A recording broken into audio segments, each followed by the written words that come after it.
Alright, so what's good YouTube? We're in my shop right now. This video today gonna be a little bit about pit bikes. I'm gonna go over my opinion a little bit on which pit bike you should buy. That's probably one of the biggest questions I get in my Snapchat and in my inboxes that I see come through is, should I get this kind of pit bike, or what kind of pit bike should I get? How much should I spend on this pit bike, etc. So today I'm using MDG Mike's TTR and Luke Broski's CRF as demonstrations. Well, really kind of just props. I'm really just going to talk about them. My KLX is in the back right now. Actually, let's go check her out. Let's go check this KLX out. I did my first ride on it, which ended up going pretty good, besides for the fact that I snapped the chain on it. Here she is. Nice and dirty still from Rocco's track. Shout out Rocco, your track's sick. I'd love to come back. You gotta come check out my place one day too.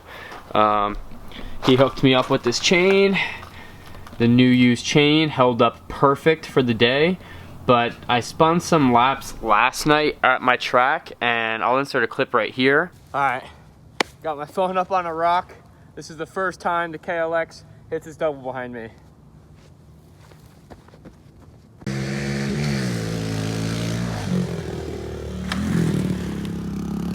But towards the end of those couple laps I did, this chain started skipping a lot, so it's kind of loose, but it doesn't look that loose on the swing arm. I don't know what's good. It's just because the angle of the swing arm is so steep from the shock. That's what Rocco was saying.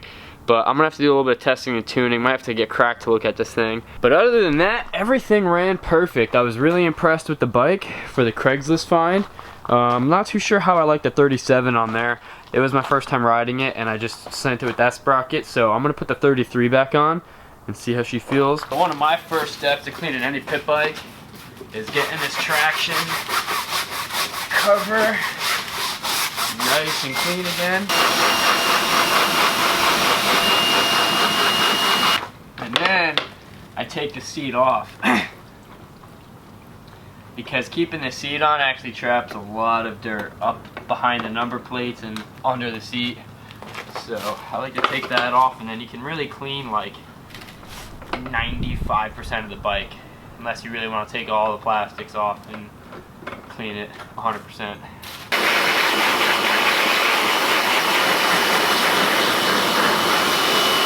So one thing I want to go over really quick while the KLX is drying in the back, this Friday, the first minute of Friday, Eastern Standard Time. So as soon as Thursday is over, it's 12 o'clock hits, the website will be live, 50% off sale, the entire site. Don't miss out. You'll never get Delp stuff any cheaper than this sale. So I got all 3 pit bikes behind me. The biggest question, like I know a lot of people message me, they say, which pit bike should I get? Should I get this? Should I get that? I'm not really gonna knock any other brand. I'm just gonna say, from my personal opinion and my experience with pit bikes, the only 3 I would buy are one of the 3 that's behind me. There's the Yamaha TTR 110, there's the Honda CRF 110, and there's the Kawasaki KLX 110. This one is 10 years old. If you haven't known that already, it's a 2008. For being 10 years old, it's just as good, if not, in my opinion, maybe a little bit better in some areas than some of the brand new pit bikes that the other manufacturers make nowadays.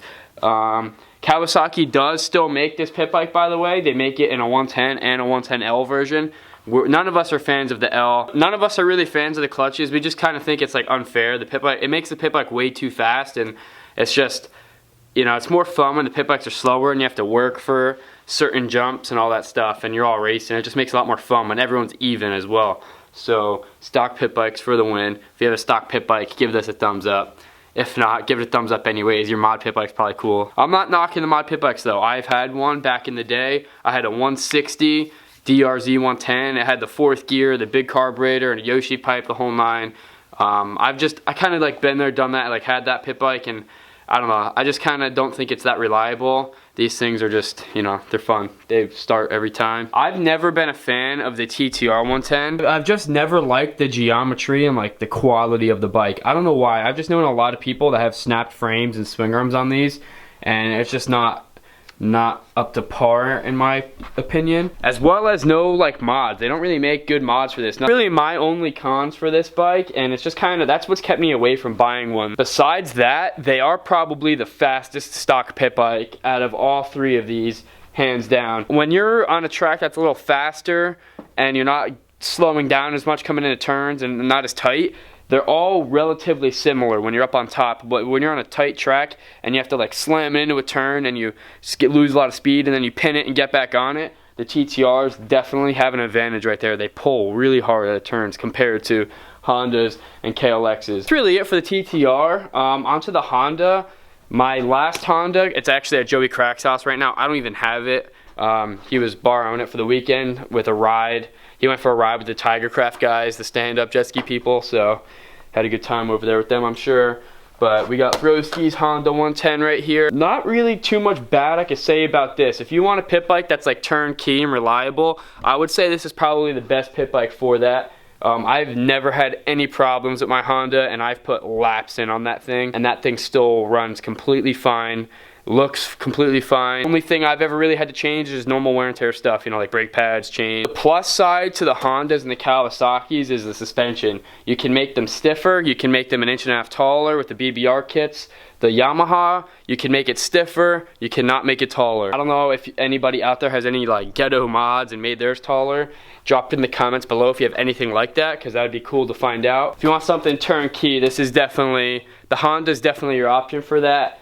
I just came to find that they were pretty slow pulling out of turns, but on top, like I said, like a higher speed track or trail, whatever you guys ride, they seem pretty fine. They're about the same on top. It was the first time I ran the 37 sprocket as well as the first time riding the bike, so I got to put the 33 back on, do a little bit of testing and tuning, see what I like better. The bike definitely has good potential. These are my favorite style bikes, the geometry, the frame, the whole nine. You can buy probably the most mods for this thing as well. So, I don't know. It's really, it depends what you want to do. The way I would break it down is if you really wanted to mod something and want parts, this would be the bike to go. If you want something that's turnkey and just, you know, ready to go all the time, I would go with the Honda. And if you wanted something that was fast and, you know, you didn't really care about anything else, I would go with the TTR. So that is my opinion on what pit bike you should get. Another thing I really missed out on riding this past weekend for the first time is I didn't have an electric start. If you want an electric start, definitely go ahead and get yourself one of the newer pit bikes, the newer models. They all have electric start. It is a blessing having that. I love that. No, I'm just kidding. It's not that bad. I'm excited for the 2019. I'm sure a lot of you guys have seen it online. 2019 Hondas are fuel injected. I'm pumped for that. So we'll see what we can get our hands into. If this video helped you kind of pick out what kind of pit bike you wanted, drop a thumbs up, hit the subscribe button. Janusa's pit bike race is officially 3 days away from when you guys are watching this. So yeah, we'll definitely be there filming. The Dove crew's coming in hot. Hopefully it's a good time. I just looked at the weather. It's calling for rain. 90% chance of rain. It might be a mutter. I'm not complaining. It's always been dry there, so 1 year in rain, I'm completely game for it. Just change it up a little bit. So unless we ride from now until then, we'll catch you at Janusa's. Peace.